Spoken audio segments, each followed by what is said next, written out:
주일날 야베스의 기도, 야베스에 대해서 우리가 은혜를 나누었습니다. 야베스, 고통 중에 나를 낳았다. 아마 이 땅에 살아가는 모든 인생들은 다 고통 중에 있는 인생들입니다.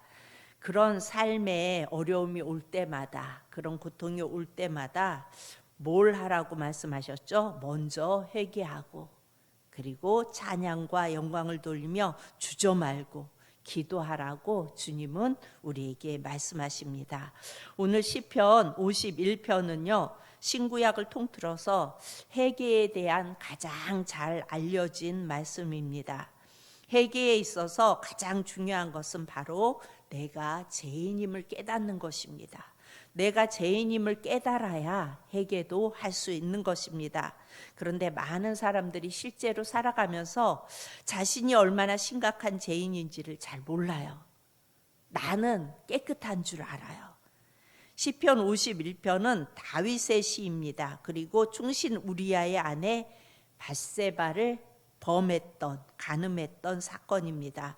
어느 날 나단 선지자가 다윗을 찾아오지요. 그리고 다윗에게 말합니다. 폐하, 어떤 성읍에 부자가 살았는데 아주 양과 소가 많았습니다. 그런데 이웃에 가난하여 어린 암양 한 마리를 그야말로 자식처럼 그렇게 사랑하며 돌보던 사람의 어린 암양을 빼앗아다가 자기 손님을 대접한 일이 있었습니다. 그랬더니 다윗이 불같이 화를 내면서 말합니다. 여호와의 살아계심을 두고 맹세하노니 이 일을 행한 그 사람은 마땅히 죽을 자라. 그러자 나단 선지자가 다윗에게 말합니다. 당신이 바로 그 사람입니다. 이 나단의 외침에 다윗이 고꾸라지고 그리고 쓴 시가 바로 오늘 시편 51편입니다. 다윗은 죄를 짓고도 자신이 죄를 지었는지 잘 몰랐다는 사실입니다. 이것이 죄의 실상입니다. 우리 자신도 살아가면서 많은 죄를 지어요. 그런데 사실 죄를 지었지만 내 자신은 전혀 모를 수 있다는 것을 우리가 알아야 합니다. 우리의 죄는요, 성령님께서만 우리의 죄를 깨닫게 하실 수 있어요. 그래서 우리는 살아가면서 어떻게 저럴 수 있어? 세상에 어떤 죄를 지은 모습을 보면서 어떻게 저렇게 악랄할 수가 있어? 어떻게 저렇게 할 수가 있어? 우리는 대부분 이런 이야기를 들으면서 그렇게 생각하고 그렇게 말을 합니다. 그런데 여러분, 우리 자신도 성령님께서 깨닫게 해주시지 않으면 우리가 잘못한 우리의 죄를 깨달을 수 없다는 것입니다. 성령의 역사만이 다윗의 양심이 깨어나 죄를 폭로하는 것을 볼 수가 있습니다. 예수님을 바로 만나면, 우리가 살아가면서 우리 예수님이 내 안에 계시고 그 예수님을 바로 만나면 누구나 내가 어떤 죄인인지 깨닫게 된다고요. 온전히 알 수가 있습니다. 여러분, 누가복음 5장에 보면요, 베드로가 예수님을 만나서 배에 가득 고기를 잡았을 때 그는 즉시 주님 앞에 나아가 뭐라고 고백해요? 나를 떠나소서, 나는 죄인이로소이다, 이렇게 고백합니다. 여러분, 우리는 내가 죄인임을 알 때에 우리 안에 은혜가 있는 것입니다. 베드로도 나를 떠나소서, 나는 죄인이로소이다, 이렇게 고백할 때 그의 삶 속에 은혜가 넘쳐났던 것을 볼 수가 있습니다. 여러분, 진정한 회개는요, 몇 가지 뚜렷한 특징이 있어요. 무엇보다 먼저 내가 죽을 죄인이라는 것을 깨닫는 거예요. 나는 죽을 수밖에 없는 죄인이구나. 다윗은 회개하면서 자신이 하나님께만 죄를 지었다고 고백을 해요. 그런데 사실 우리가 성경을 보면 다윗이 하나님께만 죄를 지은 건가요? 우리아에게도 죄를 범하죠. 그렇죠? 또 전사한 모든 병사들 일부러 전방으로 내보냈잖아요. 그리고 이스라엘과 백성들에게 범죄했어요. 그런데 다윗은 자신의 죄가 하나님께만 죄를 지었다고 고백을 해요. 그러니까 다윗은 자신의 죄가 사람들에게 지은 것이지만 뭘 깨달은 거예요? 본질적으로는 하나님께 지은 죄임을 깨달은 거라고요. 그래서 오늘 4절에 뭐라고 고백해요? 내가 주께만 범죄하여 주의 목전에 악을 행하여 싸우니, 이렇게 고백해요. 내가 주께만 범죄하여. 사실 많은 사람들에게 죄를 지은 거죠. 그런데 다윗은 깨달았어요. 아, 이 모든 것들이 내가 주님께 지은 죄구나. 그래서 그렇게 고백하는 것입니다. 내가 주께만 범죄하여 주의 목전에 악을 행하여 싸우니. 성령으로 깨닫고 보면 모든 죄가 다 하나님께 지은 죄라는 것을 깨닫게 되는 것입니다. 왜 그래요? 하나님의 왕되심과, 어떻게 해서 이런 죄를 지을 수 있어요? 하나님의 왕되심과 그 주권을 거역했을 때 그 죄를 지을 수밖에 없는 겁니다. 다시 말해서 이것은 정말 반역, 지옥에 갈 죄입니다. 그러기에 진정으로 회개한 사람은 사람이나 어떤 환경을 핑계해서 난 어쩔 수 없었다라고 말하지 않아요. 왜 그래요? 자신의 본성이 날 때부터 악함을 깨달았기 때문에 그렇게 말할 수 없는 것입니다. 오늘 5절에 보면 그렇게 말해요. 5절에 우리 다 같이 다시 봅니다. 시작. 내가 제약 중에서 출생하였으며 어머니가 제 중에서 나를 잉태하였나이다. 나는 태어날 때부터 제 중에 태어났고 내 어머니가 나를 제 중에서 잉태하였다는 거예요. 다시 말하면 악한 것은 세상이 아니라, 우리는 세상을 보면서 세상이 점점 악해진다고 말하고 세상이 왜 저래 그렇게 말하죠. 그런데 사실은 세상이 악한 것이 아니라 내 자신이 악하다는 거예요. 내 한 사람 한 사람이 악해요. 그렇기 때문에 세상이 악한 거예요. 세상이 악한 것이 아니라, 그렇죠. 세상에 많은 사람이 살아가요. 근데 그 한 사람 한 사람들이 다 죄 중에 태어났고 다 죄 중에 있는 자들이기 때문에 세상이 악해 보일 수밖에 없는 것이라는 것입니다. 여러분, 진정한 회개는요, 내 자신의 상태와 내 처지에 대해서 절망에 빠지는 거예요. 난 어찌할 수 없는 자이구나. 난 어찌할 수 없는 자.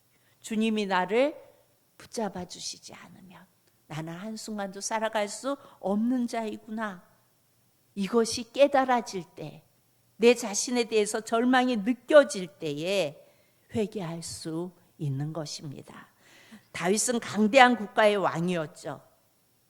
그런데 자신의 죄를 없애는데 그 많은 재산, 권력, 지위가 다 소용없다는 것을 이 다윗은 깨달았습니다. 또한 진정한 회개는 하나님으로부터 도망가는 것이 아니라, 우리는 죄를 범하면 숨지요.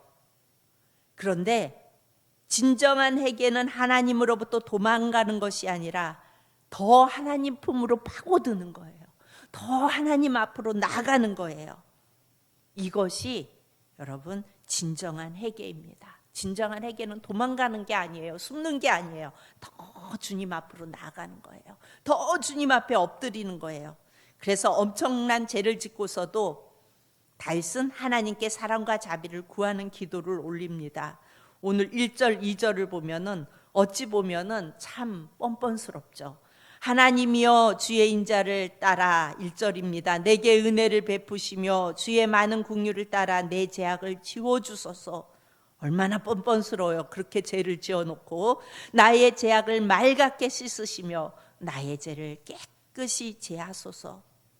정말 뻔뻔해 보여요, 어떻게 보면. 그러나 다윗의 이 모습이 진정한 회개의 증거입니다. 우리는 죄를 지으면요, 더 하나님께 나아가야 돼요. 더 하나님 품으로 들어가야 돼요. 하나님께 죄를 지었지만 하나님만을 애착에 찾는 그 마음, 양심의 가책과 진정한 회개가 다른 거예요. 여러분, 우리가 양심의 가책을 받죠. 그렇다고 해서 이것이 회개가 아니라고요. 양심의 가책만 느끼는 사람은 죄를 지었음을 깨닫게 될 때 어떻게 돼요? 하나님으로부터 도망쳐요. 내가 이런 잘못을 범했을 때, 사람과 사람 관계 속에서도 잘못을 범하면 어때요? 그 사람을 피하잖아요. 그렇죠? 양심의 가책을 받으면 피해요. 그런데 정말 진정한 회개는요, 피하는 것이 아니라 그 앞에 엎드리는 거예요. 엎드리는 거예요. 에덴 동산의 아담과 하와는 죄를 짓고 나서 어떻게 해요? 하나님의 낯을 피해서 숨었어요. 이것이 회개하지 않는 죄인의 모습이에요. 회개하지 않으면 피해요. 숨어요. 하지만 성령님의 역사로 말미암아 자신의 죄를 깨닫는 사람은요, 하나님을 찾아요. 하나님, 나는 절망이에요. 나는 어떻게 할 수 없어요. 나는 죄 중에 태어났고 죄 가운데 있고 나는 절망이에요. 하나님이 나를 붙들어 주시지 않으면, 하나님이 나와 함께 하시지 않으면 나는 영원히 죽을 수밖에 없는 죄인이에요. 하나님 제게 긍휼을 베푸소서. 이렇게 하나님 앞에 더 깊이 들어가서 간구하게 되는 것입니다. 여러분, 죄는요, 성령님만이 깨닫게 하십니다. 그러나 성령님께서 죄를 깨닫게 하실 때 우리가 외면하고 합리화하고 어쩔 수 없었어요. 그럴 수밖에 없었어요. 이렇게 합리화하고 눌러버릴 수도 있어요. 성령님께서 계속 그거 아니야, 아니야 말씀하시는데 하나님, 그땐 제 상황이 이랬기 때문에 그럴 수밖에 없어요. 이렇게 할 수밖에 없어요. 이렇게 눌러버릴 수도 있습니다. 그래서 많은 사람들이 성령의 근심을 깨달으면서도 자꾸 외면을 해요. 내가 이럴 수밖에 없었습니다. 주님, 이 상황에서는. 주님도 내 입장이라면 그럴 수밖에 없지 않으세요? 이러면서 외면합니다. 여러분, 지금 여러분 안에 하나님과 화평을 누리고 계십니까? 우리 안에 생명이 있는 것과 하나님과 화평을 누리는 것은 여러분 달라요.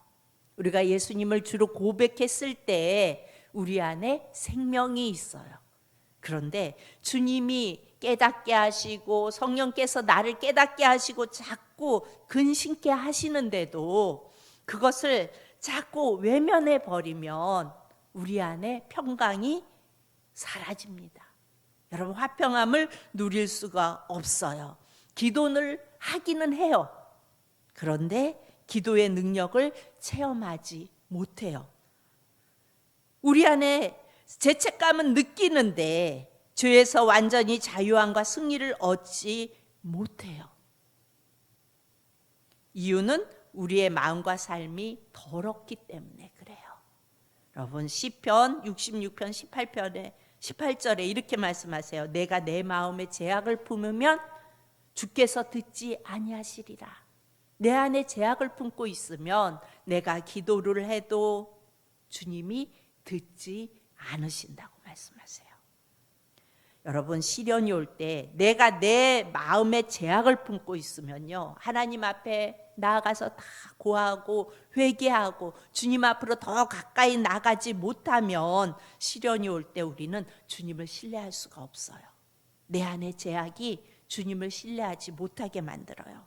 기도하는데 응답을 기대하지 못합니다. 내 안에 죄악이 있으면. 지금 우리가 하나님께 나와서 기도하며 예배를 드려도 내 중심에 해결치 않는 죄가 있으면 하나님은 우리의 예배를 받지 않으세요.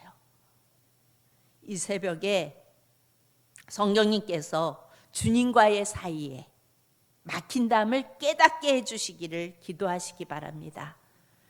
여러분, 그러면요, 막힌 담은요, 주님과 하나님과의 막힌 담은요, 주님이 허물어 주셨어요. 그렇죠? 우리 예수님께서 십자가에 내 죄를 대신에 다 속죄해 주시고 그 담을 허물어 주셨어요. 그렇기 때문에 우리는 그냥 회개하며 나아가기만 하면 돼요. 우리의 죄가 얼마나 크다 할지라도 하나님 앞에 다 회개하며 나아가면 됩니다. 우리가 성령님의 도움으로 이 새벽에도 회개할 것을 깨닫고 진정으로 회개하는 이 새벽이 되어질 수 있기를 축복합니다. 그래서 여러분의 삶이 야베스가 누리는 그 축복을 누릴 수 있는 저와 여러분이 되어질 수 있기를 축복합니다. 여러분, 야베스는 고통이에요. 그런데 그가 누리고 살았어요. 하나님이 응답하셨대요. 여러분의 삶이 그렇게 야베스처럼 누릴 수 있는 삶이 되어질 수 있기를 축복합니다. 기도합니다. 참 좋으신 아버지 하나님 은혜를 감사합니다.